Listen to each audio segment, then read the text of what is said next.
Oh là les tacticiens. Aujourd'hui on se retrouve pour parler d'un joueur qui en a fait espérer beaucoup, à qui on attendait beaucoup plus que ce qu'il propose et ce qu'il a proposé. On va parler de Paulo Dybala.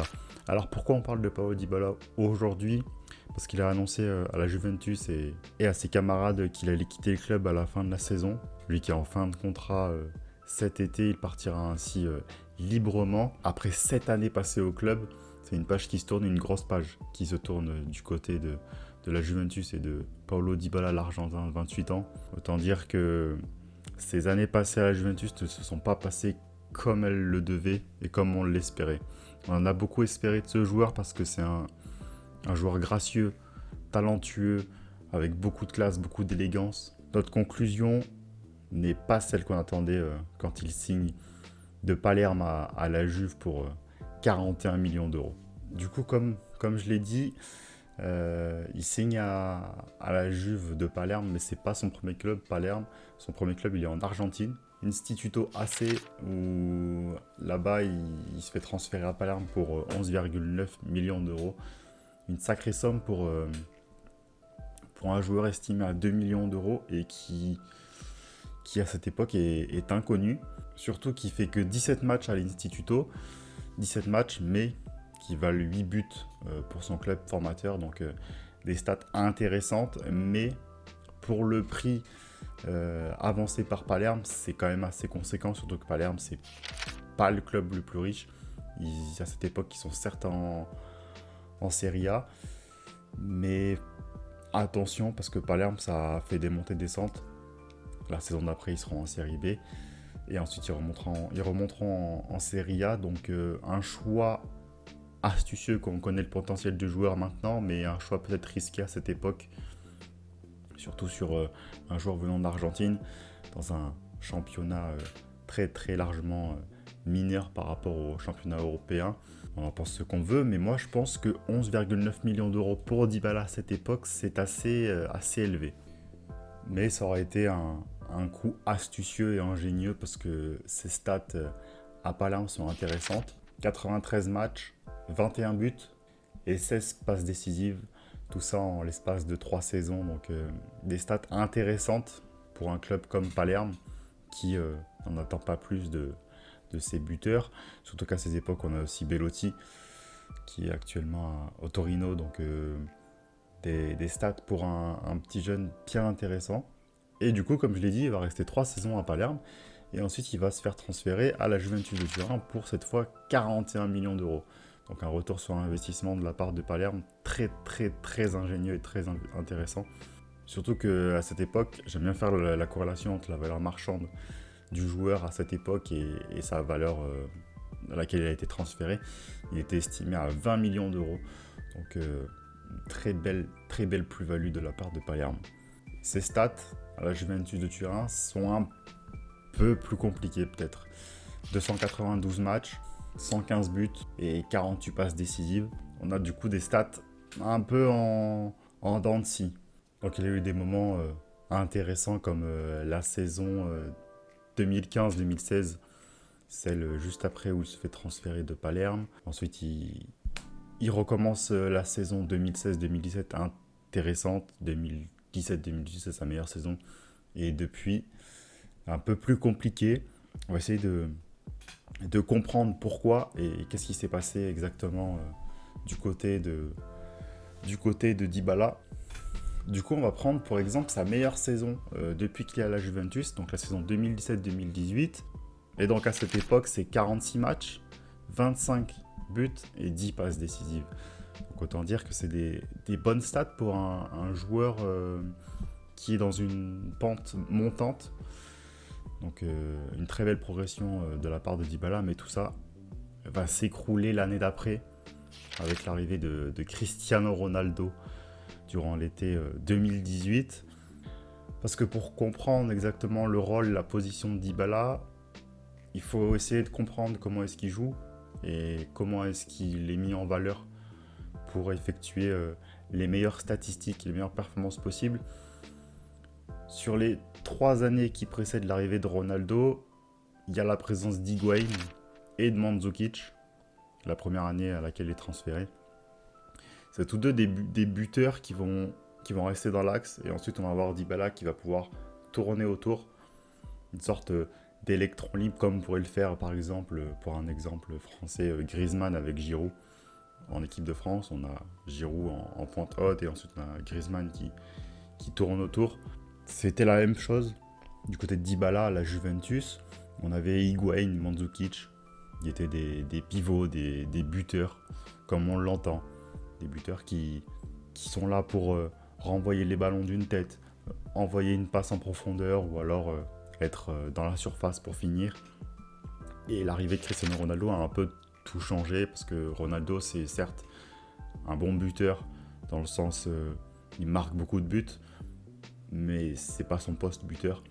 Il est plus amené à repiquer sur le côté gauche, repiquer sur le côté droit et ensuite recentrer dans l'axe pour tirer plutôt que de rester dans l'axe et faire jouer ses camarades. Et c'est pour ça que Dybala a eu du mal et sur une pente un petit peu descendante ces dernières années, c'est parce qu'il y a plus ce réel buteur qu'il y avait avec Higuaín.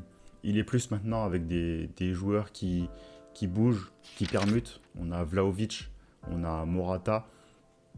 C'est pas de réels buteurs comme on l'entend.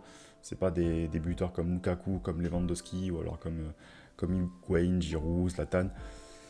C'est pas le même style de jeu et ça se fait ressentir auprès de Dybala parce que c'est lui qui en fait les premières conséquences, qui en paye les conséquences parce que quand Ronaldo il arrive, ils vont jouer à deux devant. Et le problème de jouer à deux, c'est que bien trop souvent, on va avoir Dybala qui va soit redescendre d'un cran, jouer en milieu offensif, ou alors on va avoir Dybala tout seul en buteur et Ronaldo de l'autre côté, à gauche.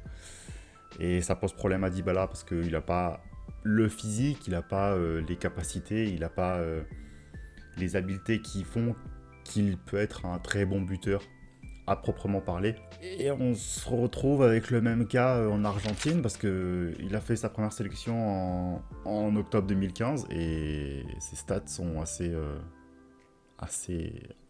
moyennes, voire médiocres. C'est 32 matchs, seulement 2 buts et 6 passes D. Donc là aussi, il y a un réel problème avec Dybala en sélection qui, je pense, se fait savoir et se fait connaître par le manque également de buteurs. Alors certes, on a Higuaín, mais on a aussi cette concurrence avec des joueurs comme Di Maria, on a bien sûr Lionel Messi, mais cette concurrence, c'est lui qui en joue, qui joue en sa défaveur, parce que je l'avais oublié, mais on avait Agüero et c'était le leader d'attaque. Et Agüero, c'est pas le même style que Higuaín. Agüero, c'est plus un style comme un Morata à la Juve ou un Vlahovic, bien sûr, dans des moindres cas, dans les moindres mesures, parce que Agüero est plus porté vers l'avant, plus porté vers le but, il va plus être amené à pivoter, à faire pivoter ses joueurs qui sont autour, mais dans son profil, il était un peu de petite taille quand même, il n'était pas le plus grand joueur, le plus costaud, il n'avait pas les capacités pour faire une déviation, envoyer Dybala dans la profondeur. Il était plutôt dans un jeu de passe, dans un jeu linéaire. Et du coup, c'est, je pense, ce qui fait faute à Dybala en Argentine. C'est assez dommage parce que je pense que un joueur comme ça, avec le talent qu'il a, il aurait pu faire extrêmement de bien à l'Argentine. Mais les profils qui étaient sélectionnés et qui sont sélectionnés en Argentine correspondent un peu trop au jeu de Dybala, qui sont un peu trop semblables. Et Dybala, il ne faut pas quelqu'un de semblable. Dybala, il doit être la pièce maîtresse du jeu, il doit être l'électron libre, il doit être celui qui fait la différence, le milieu, l'attaque, les ailes. Surtout qu'il n'a aucun titre avec l'Argentine à cause de ce problème. Beaucoup trop souvent sur le banc, il rentre... il fait quelques petites apparitions de temps en temps, mais elles sont moindres et elles sont dans des matchs qui n'ont même plus d'importance. Peut-être qu'aussi il n'a pas sa chance. Peut-être que quand Messi prendra sa retraite, il aura peut-être un peu plus sa chance et pourra montrer de quoi il est capable, mais pour l'instant c'est assez compliqué. Le problème de Dybala aussi, c'est les blessures. Cette saison, rien que cette saison, Il a loupé 12 matchs sur 50 possibles. Donc ça fait 24% de matchs loupés à cause des blessures. Et c'est pas négligeable pour un joueur de ce calibre. Beaucoup trop souvent sujet aux blessures. Il a manqué 62 matchs en tout depuis qu'il arrive à la Juventus. Ça correspond à environ 18% de matchs loupés. Mais malgré tout ça, malgré son problème lié à l'effectif, il a quand même un palmarès assez sympa. Il a 5 Serie A, une Série B, donc avec Palerme. Il a 4 Coupes d'Italie et 3 Supercoupes d'Italie. Et aussi à son effectif, bon, bien sûr, ça reste qu'une finale, c'est qu'une deuxième place, mais finaliste de la Ligue des Champions. Donc maintenant qu'on a parlé de Dybala, de son style de jeu et de ses problèmes liés à l'effectif, on va essayer de trouver le club dans lequel il pourrait le mieux s'épanouir durant les prochaines saisons, parce que, comme je l'ai dit, il va partir gratuitement cet été. C'était son dernier match lundi dernier au Juventus Stadium. Donc le problème qui va se poser, ça va être de trouver un effectif qui possède un réel buteur. Et ce problème, c'est qu'il n'y en a pas beaucoup des équipes qui possèdent un réel buteur. On a Manchester City qui a fait l'achat de Erling Haaland récemment pour 60 millions d'euros. Mais je le vois mal intégrer cette équipe, surtout avec toute la concurrence qu'il y a et le nombre d'attaquants et de joueurs offensifs qui sont présents. Donc ça me semble une mauvaise idée, surtout qu'ils ne jouent pas réellement en 4-2-3-1 ou même en 4-4-2. On pourrait avoir le Barça aussi, avec la présence de Pierre-Emerick Aubameyang. Ou alors on parle aussi beaucoup du transfert de Robert Lewandowski. Donc pourquoi pas, mais le problème c'est le style de jeu. Sous Xavi ça fonctionne beaucoup en 4-3-3, donc à moins de jouer sur un côté droit, mais Dybala sur un côté droit ça marche pas beaucoup, parce que c'est pas le joueur le plus rapide, le joueur le plus technique, donc ça correspond pas. Après on pourrait avoir l'Inter, on parle beaucoup de l'Inter, mais c'est le même problème. On a Lautaro et Edin Dzeko devant. Et à Lautaro, ça correspond beaucoup à ce que peut proposer Dybala. Donc c'est assez compliqué de ce côté. Ça joue à 3 derrière, ça joue avec des pistons sur les côtés. Donc je le vois mal intégrer cette équipe dans le style de jeu. Après, je peux bien évidemment me tromper. Mais pour un joueur qui a besoin d'un réel buteur devant lui, j'ai des doutes que jouer à deux avec un mec qui a le même registre de jeu, ça marche. On l'a vu avec Ronaldo, on l'a vu cette année avec Morata, Vlahovic, ça a du mal à fonctionner. Donc l'Inter, je miserai pas ma pièce dessus. On aurait pu avoir l'Atlético dans un moindre cas. Ça pourrait pu être intéressant avec la Grinta qui est instauré par Diego Simeone, mais on a Griezmann et João Félix, c'est exactement les mêmes styles de jeu, c'est vraiment les mêmes joueurs, donc impossible, vraiment impossible. Donc moi je vois 2 équipes, ou 3, qui peuvent en ressortir. On a tout d'abord l'AC Milan. Alors certes, et aller jouer dans un club entre guillemets rival, mais on l'annonce de le côté de l'Inter Milan, donc à ce point-là, de ce côté-là, c'est la même chose. Mais AC Milan, ça peut être très intéressant. Ils sont souvent amenés à jouer en 4-2-3-1, avec souvent le petit Brahim Diaz qui joue numéro 10, et avec Giroud ou Zlatan en pointe. Alors, je ne sais pas quel va être l'avenir des deux, parce que la retraite commence à toquer à leur porte. Mais si l'un des deux reste, et je pense surtout à Giroud, alors si un recrutement est fait avec un réel buteur, l'AC Milan, ça peut être très très intéressant. Parce que ça ferait penser à la Juventus de quand il arrivait, sous Mandzukic ou même sous Higuaín, surtout que ces joueurs connaissent très bien la Serie A, et Dybala connaît très très bien la Serie A. Donc je pense que ça serait le meilleur choix pour lui de se diriger du côté de l'AC Milan. Surtout qu'il y a un renouveau qui est en train de se faire. Le club a été racheté il y a peu. Le mercato risque d'être très très intéressant. Et je pense vraiment que c'est le club dans lequel il peut le plus s'épanouir en restant en Italie. Surtout que ça joue la Ligue des Champions l'année prochaine. Ça va peut-être remporter le Scudetto cette année. Donc, non, franchement, l'AC Milan, ça me plairait beaucoup. L'autre club auquel j'ai pensé, qui est aussi en reconstruction, on a Newcastle. Dans un moindre registre, pourquoi pas le faire jouer en seul buteur, ou alors s'il y a un buteur qui est recruté, pourquoi pas le tenter. Après, le problème c'est que ça joue pas la Coupe d'Europe, ça joue pas de Coupe d'Europe, donc ça peut être intéressant pour le relancer certes, mais j'ai du mal à le voir aller dans un club qui joue même pas la Conference League et qui a peu de chances d'être dans le top 6 l'année prochaine en Première Ligue. Mais on a un autre club du côté de la Première Ligue qui peut être très intéressant, qui est aussi en reconstruction, comme un peu l'AC Milan, c'est Manchester United. Alors, je l'entends que c'est assez complexe, parce qu'on a déjà Bruno Fernandes qui a ce rôle de numéro 10, mais c'est pas le même registre, dans le sens où Bruno reste beaucoup derrière l'attaquant, alors que Dybala, lui, ne va pas hésiter à monter devant lui et à faire les appels. Le problème, c'est qu'il y a Cristiano Ronaldo. Alors c'est un problème sans être un problème, dans le sens où au moins il le connaît très bien, il a joué 3 saisons avec à la Juventus, ils ont souvent été associés à deux devant, mais on a bien vu comment ça s'est fini du côté de Dybala et de ses statistiques. C'était assez compliqué.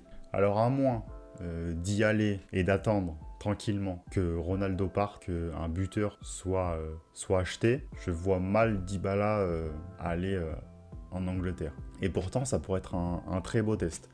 Parce que l'Angleterre, on sait que ça joue très bien, c'est le meilleur championnat européen.